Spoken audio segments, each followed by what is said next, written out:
O tema da mensagem é essa: vencendo batalhas espirituais.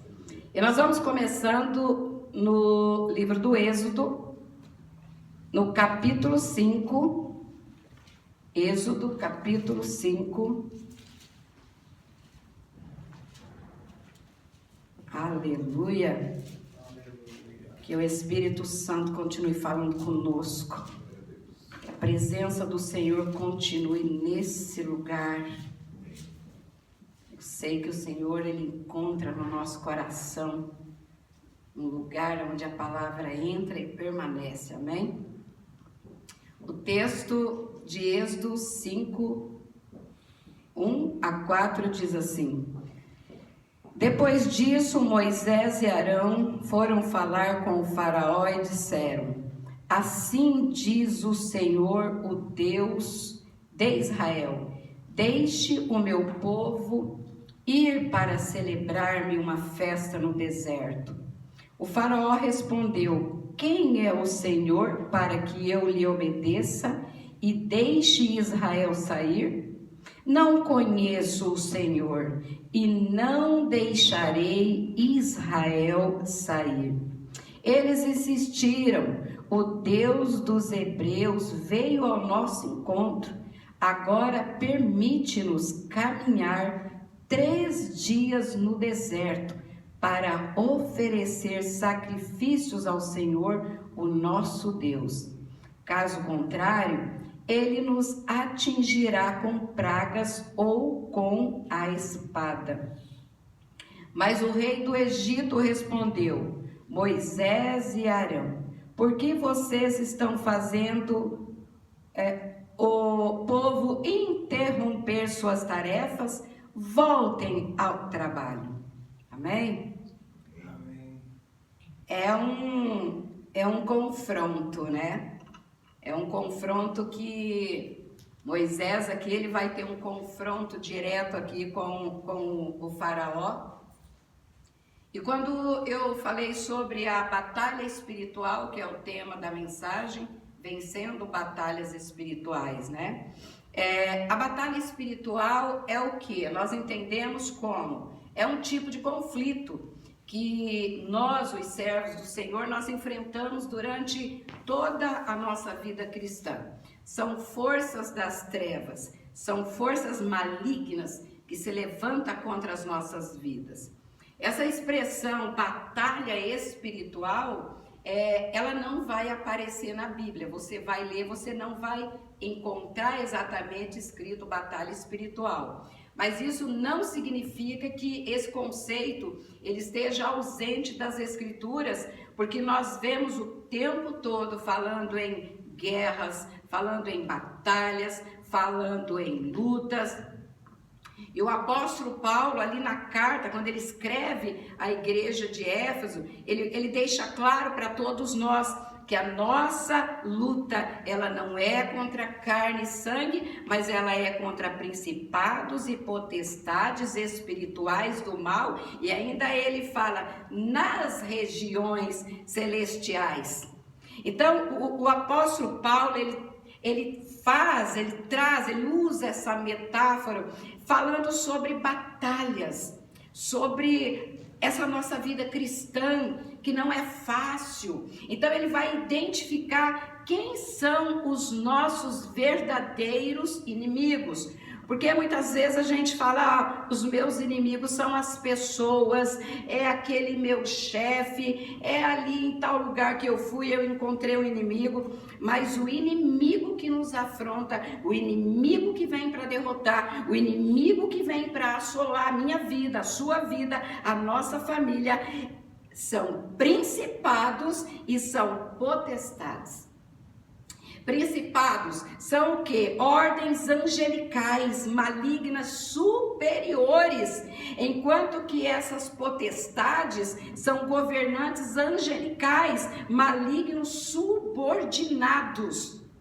porque os dominadores deste mundo, que nós, é tenebroso, que nós vamos vendo quanta afronta contra a igreja, afronta contra a nossa vida, principalmente quando nós recebemos Jesus como Salvador da nossa vida, são os anjos caídos que estão a serviço do diabo, trabalham de uma forma tremenda para nos derrotar, para ver nós cair, para ver a gente perder as nossas batalhas, as nossas guerras. Ele está ali, vai perder, não vai conseguir, eu vou impedir, eu vou colocar, eu vou fazer armadilhas para que nós caiamos e perdemos as nossas bênçãos, as vitórias que o Senhor tem para mim, tem para você e tem para a sua família. E esse reino das trevas, ele não é composto aí por forças desorganizadas em seu propósito, porque muitas vezes a pessoa fala, é tudo desorganizado, é tudo bagunçado. Não, esses seres que Paulo está falando, principados, potestades, eles têm uma hierarquia muito bem definida e eles se empenham o quê? Para fazer oposição à obra de Deus e ao seu povo. É por isso que a igreja tem batalhas. É por isso que na sua vida pessoal você tem batalhas. É por isso que na sua família você tem batalhas. Porque principados e potestades estão trabalhando de uma forma tenebrosa para nos destruir. E muitas vezes a luta vem, algo se levanta e você não percebe que o inimigo está se opondo a você. Você não consegue muitas vezes definir aquilo que está acontecendo na sua vida e na sua casa.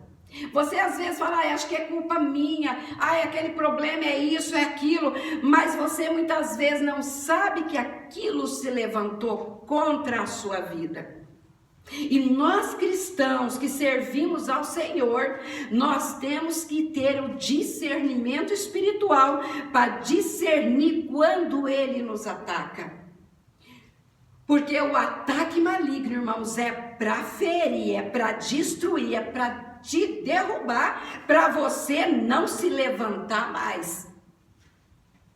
Aí quando nós entramos nesse texto do Êxodo, quando nós vemos essa palavra de Deus, que fala assim, quando Deus mandou Moisés para libertar os israelitas, eles estavam em servidão no Egito. O povo de Deus estava em servidão, eles estavam sendo oprimidos há muito tempo, aproximadamente 400 anos.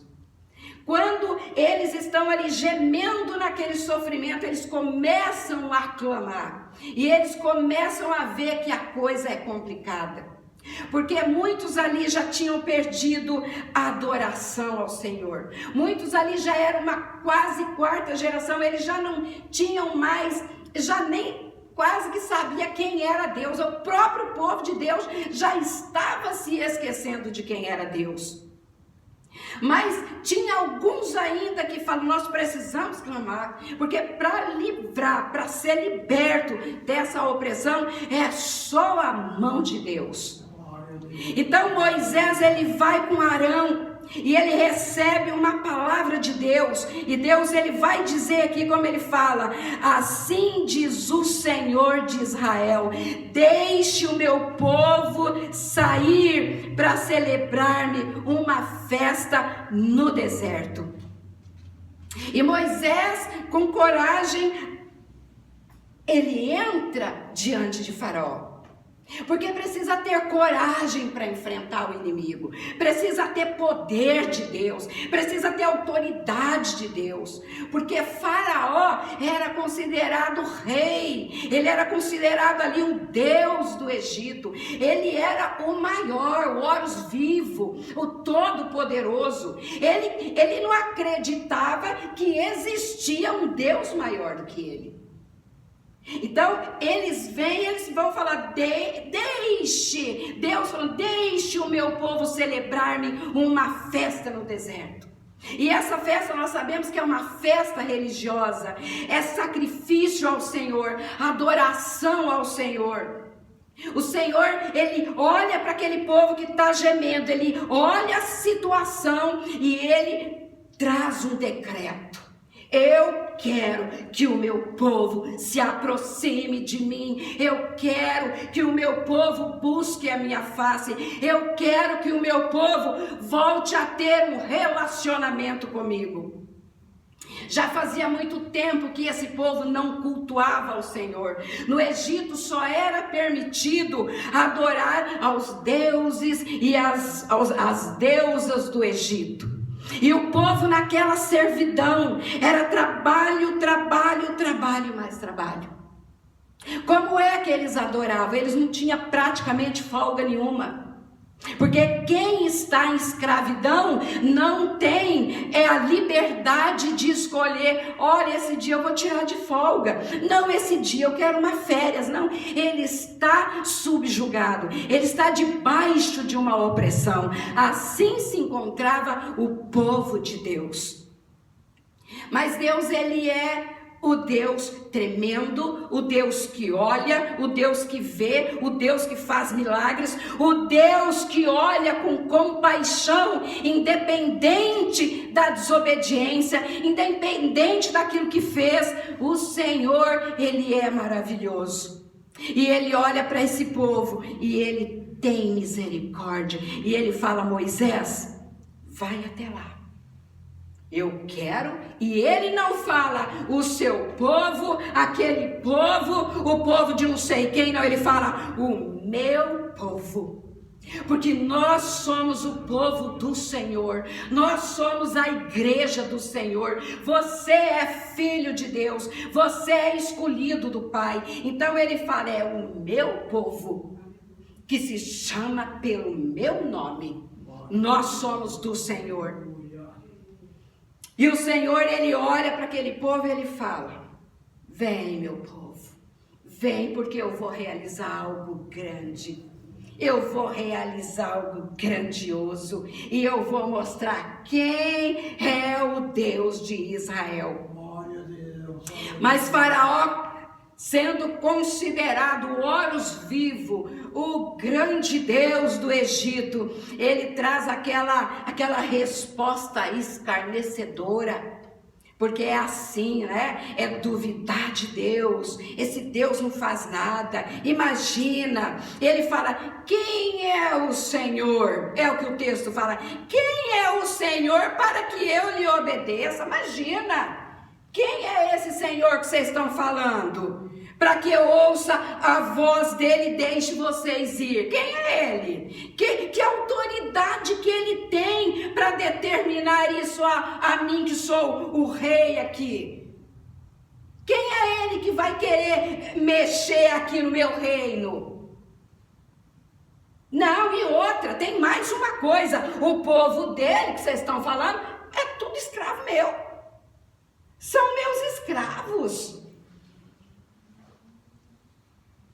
Então ele se considerava mais forte, porque todo aquele povo estava na terra do Egito e ele comandando. Então peraí, quem é mais forte do que eu? Então ele não quer dar ouvido, ele não dá ouvido. Quem pensa que ele é? Que importância que ele tem? O que é que ele vai dizer para mim que vai fazer com que eu deixe vocês ir adorar, fazer uma festa para ele no deserto? Não, vocês estão aqui, vocês são subjugados, vocês não vão sair daqui não. E a Bíblia diz aqui, ó, o versículo 3, eles insistiram. Não falou só uma vez, eles insistiram. E eles falam, olha, mas Deus veio ao nosso encontro. Porque Deus, ele é tão maravilhoso que ele vai ao nosso encontro. Ele foi até Moisés, ele chegou a eles e falou, olha, eu vim ao encontro de vocês, porque vocês têm que ir ao encontro do faraó. E ele fala: permite-nos caminhar 3 dias no deserto. E quando ele fala caminhar 3 dias no deserto, aproximadamente eles teriam que chegar até o Monte Sinai. Porque ali era o local que Deus queria essa adoração, essa celebração, essa festa, esse culto. Então o inimigo, ele tenta destruir os planos de Deus. Então ele começa a colocar dúvidas, ele desanima, ele desencoraja, ele trabalha na mente humana colocando essa pressão para que a pessoa ela desista, porque ele começa a falar: peraí, quem é esse Deus para que vocês obedeçam? Quem é esse Deus para que vocês vai fazer? Quem é ele? Coloca uma certa dúvida naquelas pessoas que já estavam há muito tempo em cativeiro, trabalhando, oprimido. Eles já estavam fragilizados, já tinham perdido a sua própria identidade, porque eles já não sabiam quem eles eram no Egito. Porque fica muito tempo oprimido, servindo ali a um faraó, trabalhando da forma que eles trabalhavam. Os filhos dos filhos que já nem estavam ouvindo mais sobre Deus. Porque, irmãos, com o passar dos anos, fica você dentro da sua casa sem falar de Deus 1 ano para os seus filhos. Eles vão conhecer Deus? Não. Ah, mas hoje nós estamos no século 21, aí tá maravilhoso, porque tá aí na internet, todo lugar fala de Deus. Gente, eles estavam no Egito. Se os pais não falassem para os filhos das grandezas que Deus fez, é neto, é bisneto, é tataraneto que não ouviu, como é que eles iam se lembrar das grandezas de Deus? Então era um povo que já estava perdendo a identidade de quem eles eram. E Satanás, ele não quer adoração. Hoje foi falado sobre isso aqui. Ele não quer que você adore a Deus, porque ele não quer que você tenha intimidade. Ele não quer que você se reúna como igreja para adorar o Senhor. Ele não quer que a sua família venha adorar o Senhor. Mesmo na sua casa, quando você fala, vamos orar, muitas vezes um fala, eu vou sair, não, eu tenho um compromisso, não, eu vou fazer aquilo. É muito difícil a gente reunir as pessoas para fazer uma oração, para cantar, para adorar o Senhor. Cada um sempre tem um compromisso. Deus, ele é fiel e ele é verdadeiro, ele é digno de adoração. É ele que tem que ser exaltado, é ele que tem que ser glorificado. Quando a igreja se reúne é para adorar o Senhor, é para falar dele, é para contar dos milagres que ele realiza na nossa vida. Quando Moisés subiu no Monte Sinai, nós sabemos que aquele encontro que ele teve com Deus foi algo precioso, maravilhoso. A Bíblia diz que Deus veio ao encontro de Moisés e o Monte Sinai ele fumegava, pois o Senhor havia descido sobre ele com fogo. Coisas grandes acontecem quando nós adoramos ao Senhor, quando nós nos reunimos para adorar aquele que é digno, aquele que é verdadeiro, aquele que é fiel. Porque quando nós adoramos ao Senhor, as cadeias elas vão ser quebradas, as algemas vão ser abertas, as pessoas vão ser libertas, elas serão curadas pelo poder de Deus. Mas por que que isso acontece? Porque existe um movimento muito grande do encontro com Deus para conosco. Quando nós estamos adorando, orando, louvando, há um movimento. Às vezes você não está vendo um movimento aqui nesse lugar. Talvez você não viu um movimento na hora da adoração quando nós estávamos cantando. Mas eu tenho certeza que houve um movimento nesse lugar. Porque aonde o Espírito de Deus está, aí há liberdade. E Deus, Ele age onde tem 1, 2, 3, 4, 5, 6. Falou de Deus, Ele opera sinais e maravilhas. Não é porque tem pouco que Ele não está operando, ou é muito ou é pouco. Ele opera em corações que crê que Ele é poderoso para fazer infinitamente mais do que tudo que nós pedimos e pensamos, porque Ele é fiel. Nós é que temos que sair da comodidade e subir até um novo patamar, onde é o lugar de mais intimidade, onde é um lugar de mais adoração, onde é um lugar de mais verdade, onde é um lugar de mais santidade. Por que que Moisés ia para o monte? Porque no meio daquele povo havia murmuração, havia incredulidade, havia tantas coisas, e tinha hora que Moisés falava: eu vou subir ao monte, eu vou buscar intimidade, eu vou buscar mais santidade, porque lá ele desce e eu falo com ele. São momentos preciosos. São momentos que nós não podemos jogar fora. São momentos onde você sente a presença de Deus. São momentos onde Deus revela os segredos dele para nós. Foi ali naquela intimidade que Deus falou a Moisés sobre os mandamentos. Foi ali que Moisés escreve os mandamentos do Senhor. Por que que ele recebeu? Porque ele estava adorando, ele estava servindo em comunhão, em intimidade, e o Senhor deu todo aquele decreto, entregou na mão dele e falou: desce e leva para o povo. E quando ele desce, o povo estava fazendo o quê? Adorando um bezerro de ouro. Por quê? Porque o povo estava embaixo, o povo não subiu. Porque o povo, eles queriam estar na contenda, na confusão. Não tem intimidade, não tem a santidade, não tem a busca, está longe. Quanto mais longe, mais se esfria. Quanto mais longe, mais se duvida. Quanto mais longe, mais não crê nos sinais e nas maravilhas que Deus pode fazer. No meio daquela multidão, um subia ao monte. E a Bíblia diz que Josué, às vezes ele ia até a metade, um certo local, mas a intimidade quem tinha era Moisés. E ele conduzia uma multidão de pessoas. E você conhece muito bem a história do que foi que aconteceu com esse povo.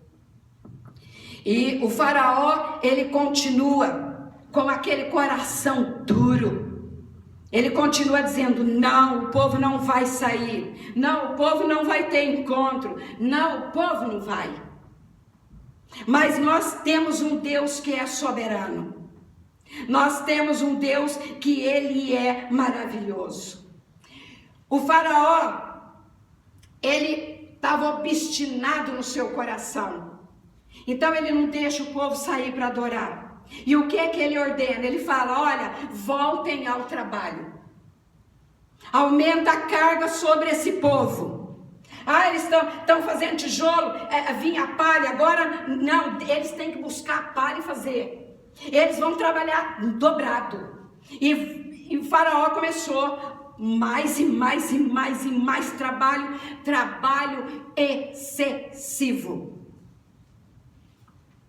Quando nós falamos em trabalho excessivo, quem colocou esse trabalho foi Faraó em cima do povo de Deus. Aí, irmãos, nós trazendo essa mensagem para hoje, olhando o que Faraó fez com o povo de Deus, trazendo para a nossa realidade, a gente vê que o trabalho excessivo, ele traz exaustão. Quando você está exausto de trabalhar, você não tem tempo para as outras coisas, porque você se sente muito cansado. Você não tem tempo para orar, você não tem tempo para ler a Bíblia, você não tem tempo para estudar, para você ter uma vida melhor. O diabo, ele rouba o seu tempo com a família, porque quem está trabalhando excessivamente não pode doar tempo para a família. Quando trabalha excessivamente, vai afastar as pessoas de um relacionamento com Deus. Porque o cansaço é tão grande que quando você dobra o joelho, você já dormiu, você já não conseguiu orar, não conseguiu nada, porque você está trabalhando excessivamente. Ah, mas nós temos que trabalhar.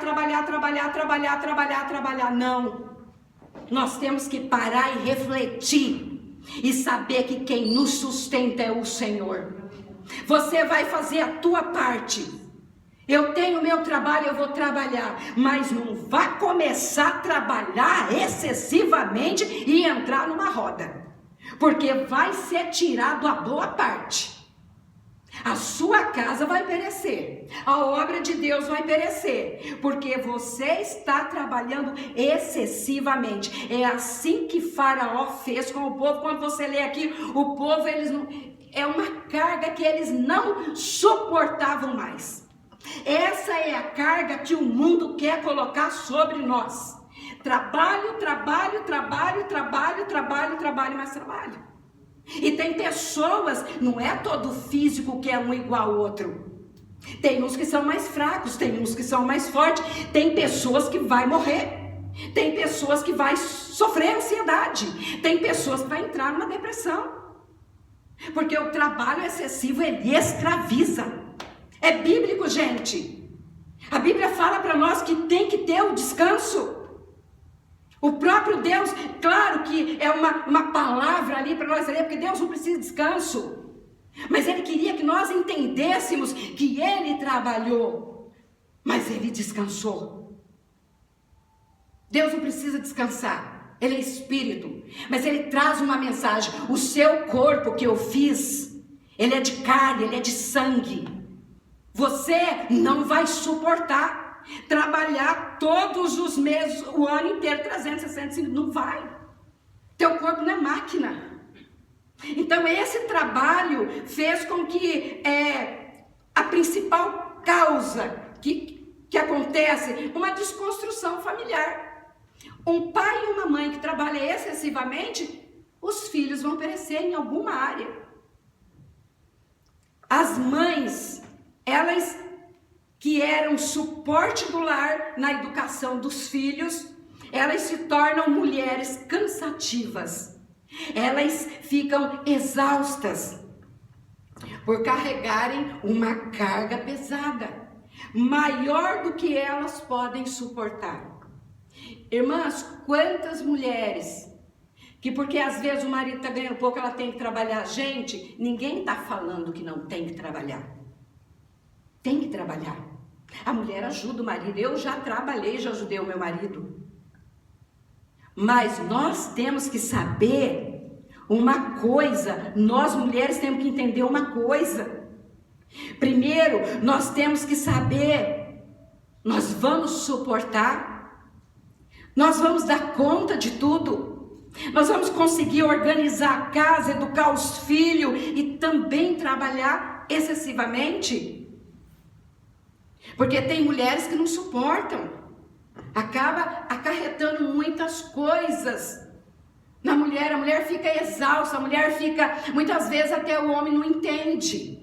Irmãos, presta atenção, o homem ele sai trabalhar, eu não estou aqui para defender homem nem mulher, eu não estou fazendo isso aqui, eu estou explicando que o homem, quando ele sai para trabalhar, ele trabalha, e é difícil para ele também, porque não é fácil.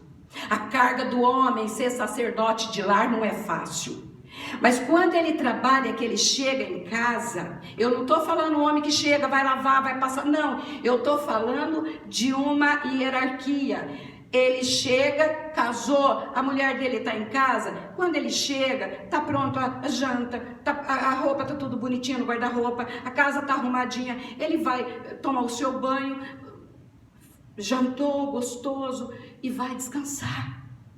A mulher é diferente, ela vai trabalhar lá fora. Quando ela chega em casa, ela vai ver roupa para lavar, ela vai ver roupa para passar, ela vai ver louça na pia, ela vai ficar, gente, eu tenho que cuidar da casa, eu preciso de fazer o jantar. É lógico que tem marido que ajuda, mas também tem marido que não ajuda. Mas ela vai ter que dar conta do trabalho de casa e do trabalho lá fora. E os filhos? Quem que educa? Quem que ensina? Então tudo isso acarreta muitos problemas familiares. Com o tempo, as pessoas começam a perder a identidade dentro de um círculo, como o faraó fez com o povo no Egito. Querendo ou não, ele colocou todo mundo em trabalho forçado. E as famílias sendo destruídas. Mulheres que não sabiam mais quem elas eram, perderam a identidade. Porque primeiro nós precisamos saber quem nós somos. E depois nós, o que fazemos. Quando essa ordem é trocada, então nós entramos em crise de ansiedade. E não é só a mulher, o homem também entra. Porque está tudo desgovernado. É um momento de sentar, é um momento de conversar. A mulher conversar, olha, tá pesado, não tá dando, eu não tô aguentando, como que nós vamos fazer? Não, então eu vou te ajudar. Tudo é conversa. E o marido vem, ó, então eu vou fazer isso, eu vou te ajudar nisso. E aí, sim, as coisas vão funcionar. E quantos pais que perdem a autoridade dentro de casa como sacerdote do lar, porque os filhos estão sendo doutrinados pela internet, estão doutrinados por programa de televisão, porque o pai, ele trabalha em excessivo, ele não consegue administrar, ele não consegue ensinar, porque esse é o mundo que nós vivemos. E nós cristãos sabemos da verdade, porque ela está escrita. E muitas vezes nós entramos nesse ritmo sem perceber, a gente está esgotado, cansado e brigando um com o outro dentro de casa. Porque fica irritado. Cai uma colher, por que deixou cair a colher? Olha, por que colocou esse prato aqui? Coisas banais levam a gente a ter briga feia e séria dentro de casa. Ah, por que você brigou com o marido? Ah, porque não lavou isso aqui. Por que começam umas coisas tão pequenas, mas que vão crescendo, quando você vê a tua família está destruída, o seu filho está chateado, e as coisas vão tomando uma proporção, que para acertar depois é muito complicado. Mas Deus, Ele nos ensina que Ele é um Deus ordeiro. Ele é um Deus que Ele ensina para nós, que nós temos que trabalhar claro, estudar. Deus quer que nós alcancemos coisas, patamares elevados, mas tudo com cautela. Tudo no propósito, tudo em harmonia, tudo em paz. A família em paz.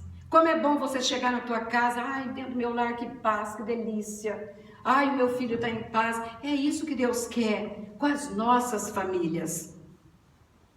E quando o faraó, ele não permite, e ele aumenta essa carga do povo, e o povo fica ali sem saber o que fazer, porque ele fala, não vai sair, ponto final. O nosso Deus, ele resolve causas impossíveis.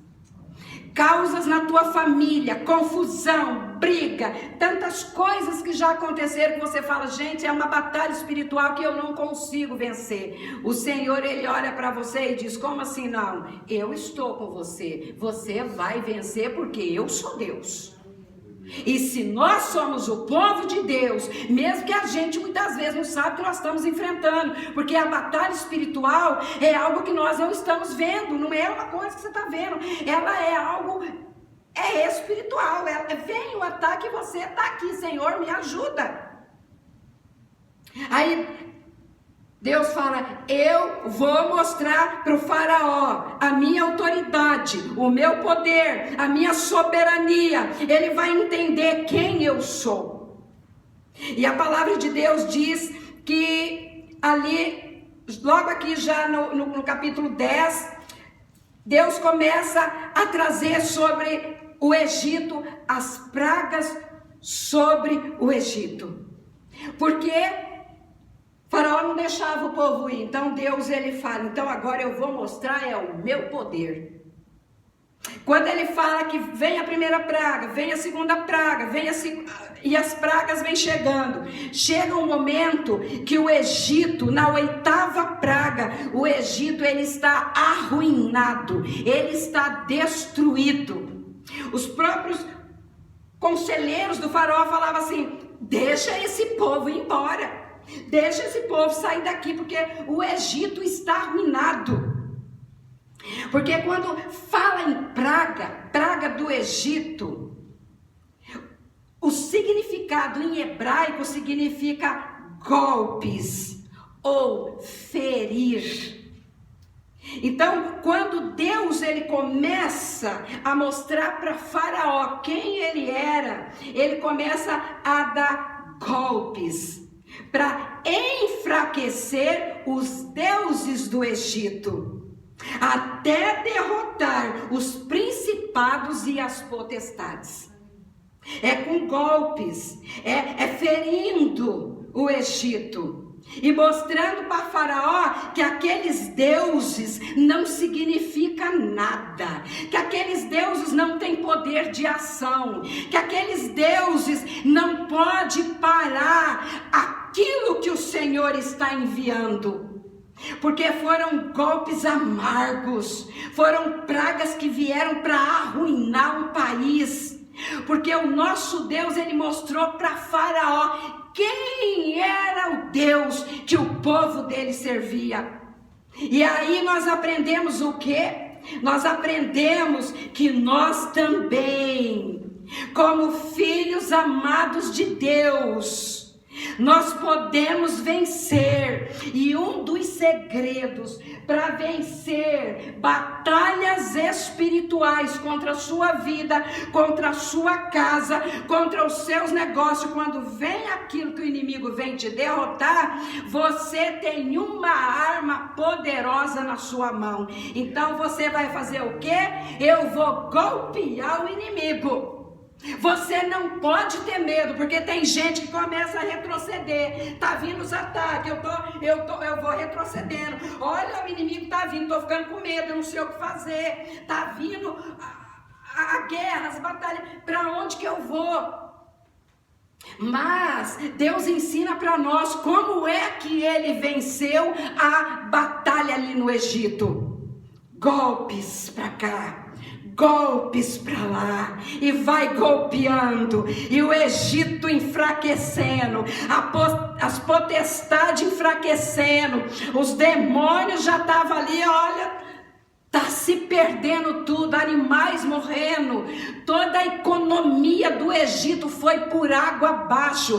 A Bíblia diz, está arruinado. Aqui ele falou assim, não percebes, deixa os homens irem prestar culto ao Senhor, o Deus deles. Não percebes que o Egito está arruinado, acabou a nação. Eles tinham que entender que esse Deus era poderoso. Esse Deus que nós servimos é poderoso. Cada golpe que você dá com a sua oração é um impacto no inferno. Cada golpe que você dá com a sua adoração é um impacto no inferno. Assim como Deus fez no Egito, nós fazemos em nossas batalhas espirituais.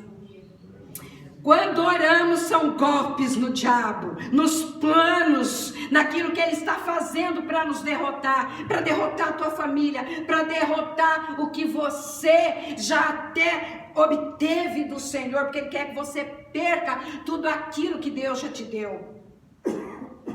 E Deus, ele é tremendo, porque a força da oração, ela vai destruir todo o plano maligno contra a nossa vida.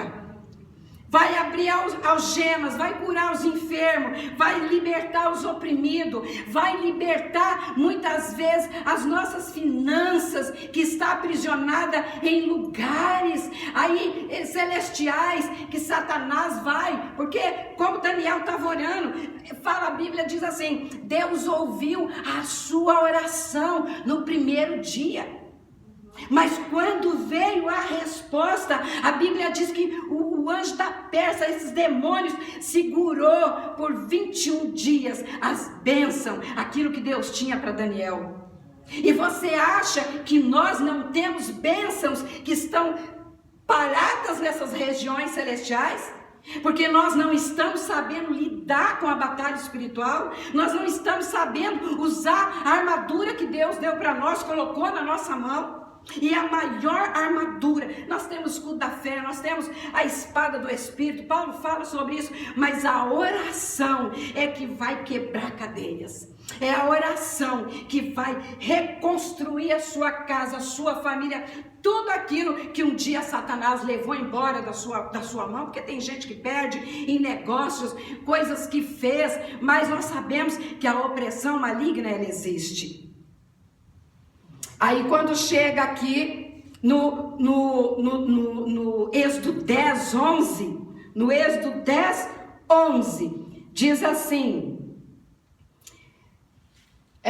eu vou ler o 10 assim, disse-lhes o faraó, vocês vão mesmo precisar do Senhor quando eu deixá-los ir com as mulheres e crianças? É claro que vocês estão com más intenções. Vocês vão mesmo querer ir?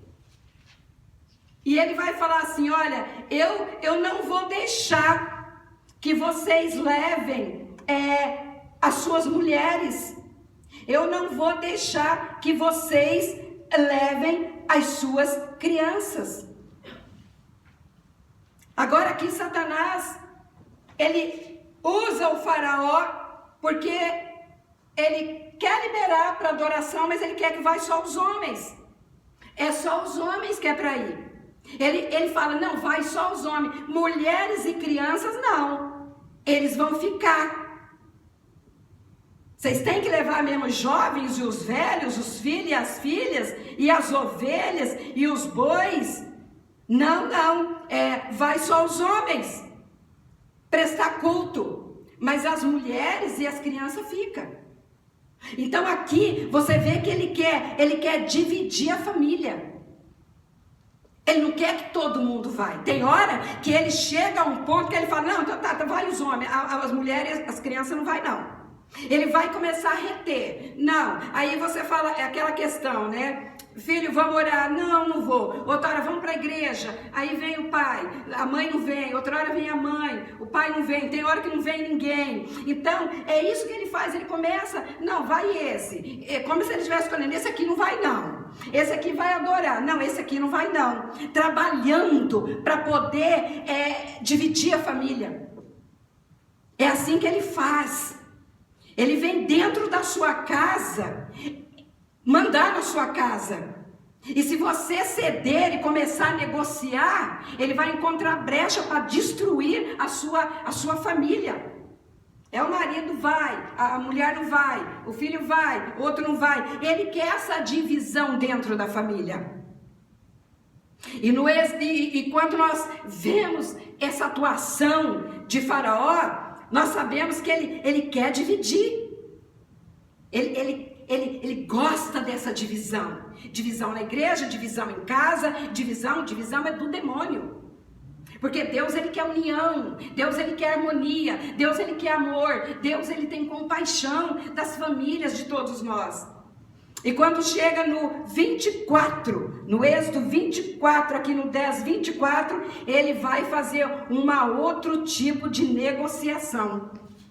Porque o diabo, ele gosta de negociar, né? Ele começa a pôr na mente do crente, daquele que é salvo, daquele que busca o Senhor. Olha, vamos fazer o seguinte, faz isso, mas não faz aquilo. Não, isso aqui você pode fazer, mas isso aqui não. Ele começa a ditar regra para você e muitas vezes você começa a aceitar as regras que ele está ditando dentro da sua casa.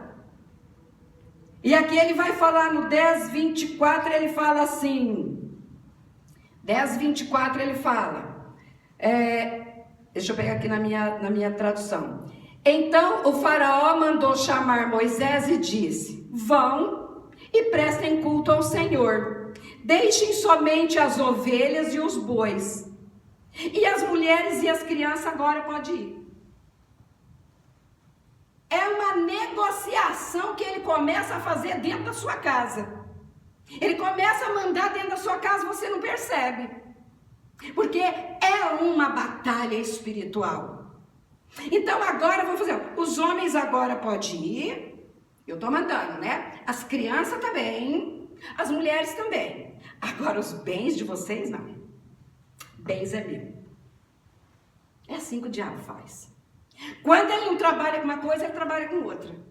Os bens agora são meus. Vocês saem tudo de mão vazia. Pode adorar, pode ir lá, pode servir, faça o que vocês querem. Mas os bens não. Aqui vai ficar comigo tudo, deixa tudo. As ovelhas, os bois, é tudo meu. Tudo que vocês conseguiram aqui é meu. Porque é assim. Ele quer também tirar os seus bens materiais. Ele quer também roubar aquilo que Deus já te deu. Ele quer que você saia de mãos vazias. Você trabalhou anos conquistando as coisas. Mas agora ele não quer que você tenha mais as suas coisas. Ele quer reter. É meu. Mas não é dele. Porque a Bíblia diz que o Senhor tinha dado uma promessa ao povo. Ele tinha falado que o povo hebreu ia sair do Egito com muitas riquezas. Eles não iam sair de mãos vazias. Lá em Êxodo 3, fala que eles iriam sair, a ordem de Deus para o povo era sair com riqueza. Agora Satanás já, não, com riqueza vocês não vão sair, vocês vão sair de mão vazia. É assim, ora é o pai, ora é a mãe, ora é o filho, mas também ele mexe na sua parte, onde você está ganhando o seu dinheiro, onde você já conquistou. Ele quer te deixar de mãos vazias. É assim que ele faz. É um negócio, é uma negociação que ele está fazendo aqui com Moisés. Mas se Moisés cedesse e falasse assim, olha, tudo bem, então já que é para ir os homens e as mulheres, as crianças, tudo bem, pode, fica aí com os gados, o importante é eu sair daqui o mais rápido possível. Meu filho, mas aquele que tem promessa, aquele que conhece Deus, aquele que conhece a autoridade de Deus, aquele que entende que Deus fez uma promessa, ele bate o pé e ele fala, não é dessa forma que eu quero. O Senhor me disse que nós vamos sair do Egito com os nossos bens, com os nossos filhos, nós vamos sair daqui com tudo. Ele quer dar ordem dentro da sua casa, ceder, ele quer que você deixe ele mexer com o filho, mexer com a esposa, ele quer entrar e ainda arrancar, segurar as suas finanças. Mas Moisés, ele tinha uma palavra de Deus. E quando nós andamos debaixo da palavra de Deus, nós sabemos o que ele faz, nós sabemos o que ele pode fazer. E Moisés, ele vai falar, não é dessa forma não. Moisés, ele responde, temos que levar todos, nós não vamos sair pela metade, não vai ser do jeito que você quer, mas é do jeito que o meu Deus quer. Ele fala, temos que levar todos os jovens e os velhos, os nossos filhos, está lá no 10:9, irmãos, as nossas filhas, as nossas ovelhas, os nossos bois, porque vamos celebrar uma festa para o Senhor, e nós vamos junto, e nós vamos completo, porque Ele é digno de receber louvor e adoração. Não vamos chegar de mão vazia, porque Ele nos deu, é nosso. Você não tem o direito de tirar aquilo que Deus deu para nós. Essa foi a resposta de Moisés para Satanás, porque Faraó tipifica Satanás. E nós também não podemos ceder em nenhuma área da nossa vida. Quem é temente a Deus não faz negócio com Satanás e nem se permite ser iludido por ele. porque o nosso Deus é poderoso.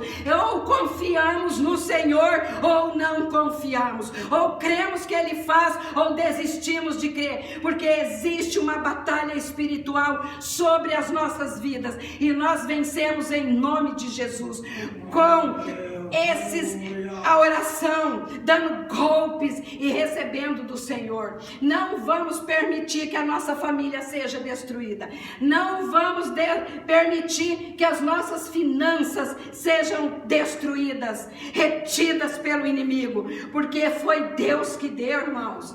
Você trabalhou, você conquistou, porque o Senhor te deu, você dizimou tudo aquilo que Deus te deu.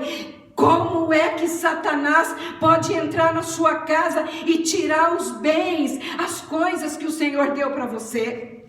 E muitas vezes a gente fala, deixa para lá, deixa isso para lá, não vai fazer falta. Faz falta sim, é teu. E nós temos que orar e não negociar com Ele, porque o nosso Deus, Ele é fiel. E terminando aqui a palavra no 10:28, disse o faraó a Moisés: saia da minha presença, trate de não aparecer nunca mais diante de mim. No dia em que vir a minha face, você morrerá. Respondeu Moisés: será como disseste, nunca mais verei a tua face. Glória a Deus, porque é assim que nós falamos. Glória a Deus, porque é assim que o Senhor quer que nós agimos. Satanás, aqui quem manda é o Senhor. Aqui já tem uma autoridade, aqui já tem um Senhor que governa. Eu não quero nunca mais ver você operando e destruindo na minha vida. Eu não quero ver você vir sobre a minha casa, sobre a minha vida, sobre os meus bens, roubando tudo que o Senhor me deu, porque a sua família foi o Senhor que te deu. Os seus filhos são teus, os seus netos, o Senhor dá para nós cuidar. É claro que nós sabemos que pertencemos ao Senhor, somos dele. Quando ele quiser, ele tira e leva para ele, mas enquanto ele deu para você, é você que tem que cuidar, é você que tem que zelar. E nós não vamos permitir que Satanás roube nada de nós, porque grande é o nosso Deus. Nunca mais verei a sua face. Ei, mas Moisés era um homem cheio de Deus, era um homem que sabia quem era o Deus que ele servia. E muitas vezes nós duvidamos, muitas vezes nós achamos que o que Deus tem para fazer, nós queremos algo na nossa vida, mas a gente não vai conseguir. Não, mas isso aqui é muito grande. Não, mas isso aqui não tem como. Não tem, irmãos. Tem, porque Deus é fiel. Deus é grande. Qual é a batalha espiritual que você está? Aonde que é que você está perdendo para Satanás? Qual área da sua vida que você não consegue se libertar? Porque Satanás, ele está te afrontando, assim como o faraó afrontou Moisés e o Deus, o nosso Deus. Quem é o seu Deus? Eu não conheço o seu Deus. Porque você está tanto tempo aí, lutando nesse problema, você não sai dessa situação. É hora de se levantar, é hora de se posicionar e falar: grande é o meu Deus. E entrar em oração, e entrar em clamor. Vá para o monte, busca um encontro com Deus, fala com Ele, porque quando Ele descer, grandes coisas vão se mover ao seu favor, ao seu problema, e o Senhor resolve os nossos problemas, porque Ele é fiel. Glória a Deus, aleluia.